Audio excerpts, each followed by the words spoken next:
on Saturdays. It was the Protestant Reformation. And if you look into this Martin Luther, he was a Jesuit for the Catholics.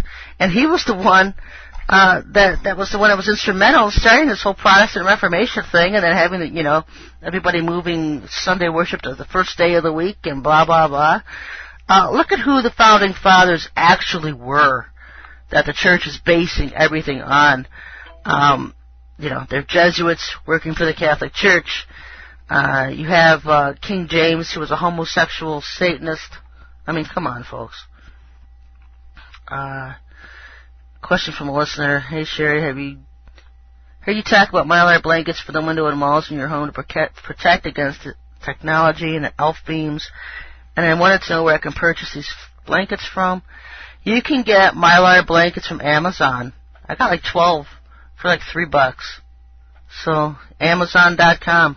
Look for mylar blankets. The question, were we all incarnated from heaven? No, I don't believe so. No. Not all of us. Those who are awake, if I make sense to you, if anything I say makes sense to you and you're in agreement with anything I say, then you probably are an incarnated being from heaven, because I don't make sense to anybody else. Everybody else's spirits, our spirits resonate with each other because we're the Lord's, and so our spirits recognize each other. We resonate with one another. There's 144,000. So out of almost 7 billion people on Earth, there's 144,000 here right now, incarnated beings, angels from heaven, sent here on Earth to be born as humans in the last days, to do work for the Lord, to be warriors for the Lord. Now, I don't know. I really don't know if that 144,000 is all at once, or is it a period of time, over time. I don't know. But I know the number, 144,000. And so there's many millions of other believers that are also part of the bride, who are not incarnated, angels from heaven, but who worship and love the Lord and will go to heaven as part of His bride. You have to understand the bride is like a tree. His bride is like a tree with different branches, and there's different groups. There's different groups within that tree, different branches. One faction, one group here is one branch, and then there's another branch over here, another branch over there. You have your church crowd, you have your warrior crowd, you have this crowd and that crowd. So different limbs on the tree, folks, and we're different groups within the Lord's bride. Question from a listener: if my Maitreya doesn't come this year, 2009, when could we expect his next sideshow act to come? It seems like it'll be 2009. It totally is 2009, and so. But the problem is, most people think 2009 is next year. And I'm struggling with that one because I see so much happening this year as opposed to 2009.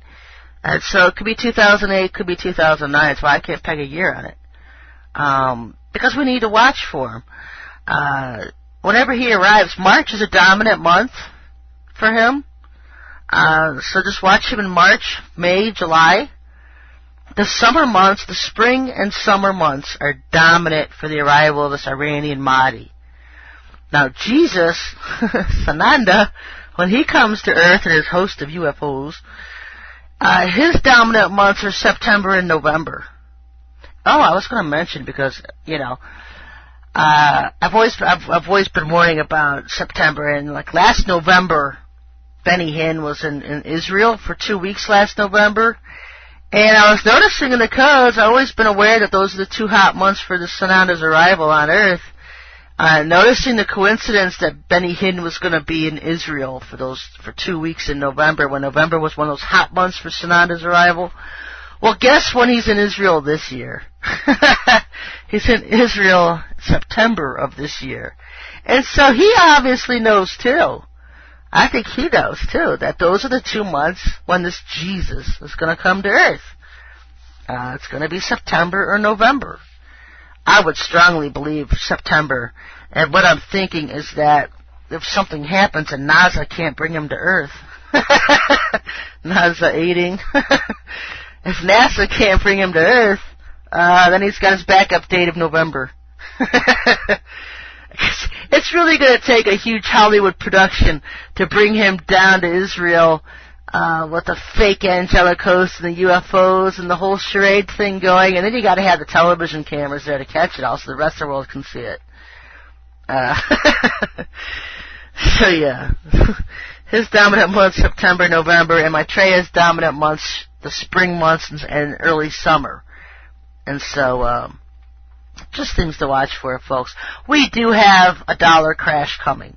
We do have a famine coming. We do have a tsunami on the West Coast coming.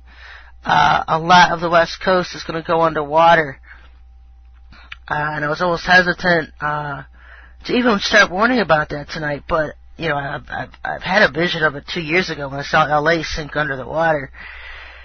And in the codes, I'm seeing ice boulder breaking, cracking, whatever, and that was another vision I had where I'd seen it, but I didn't know which coast it was on, east or west. But I do believe it's West Coast. Bible Codes is talking about an ice boulder breaking off. Now, you know, when it talks about an ice boulder, are they talking about a comet? Or are they talking about what I saw, where I saw a huge cliff, a huge mountain of ice breaking off of the Antarctic and sliding down and then decimating the islands in the United States on the Pacific with these huge 100-foot waves and stuff? Something you just need to look out for, folks. You know, if the Lord's telling you to leave California or the coastlines of Washington and Oregon, then leave. Because this is definitely coming up in the codes if it's going to happen. And I was warning back in 2001 that when I was looking at the year 2009, I saw up to 3 different comets hitting in this world. And specifically hitting the United States. And so, you know, not knowing if this is the actual 2009 or we've got to, I'm not convinced this is just you know, the biggest thing is just being able to recognize when the Lord is speaking to you, so that your heart, your spirit, with things to do. So just ask Him to guide you so that He even will to begin with, so that you'll recognize Him. I understand you perfectly, and I'm in my 20s. Yeah, the kids. I have no problem with kids. I know you hate being called a kid. Can't hear you. Now I'm back. Okay. Question and a comment from a listener. I like that. It's like the bride is a tree with 144,000 leaves, and each of us is one of them. Cool. Okay. Some people are having problems with sound. But my levels, everything's still alright. Everything looks good on my side, so I'm just going to keep talking. I saw a UFO in Gainesville, Georgia, 1977. It was cobalt blue in color and saucer. Yeah, I mean, people have been seeing UFOs for years. You'd have to, you know, like I told McConnell Friday night, some people will just never believe they exist unless one sits and hits them on top of the head. You know, and I found his whole comment about why don't you have pictures. I mean, you know what? How many people...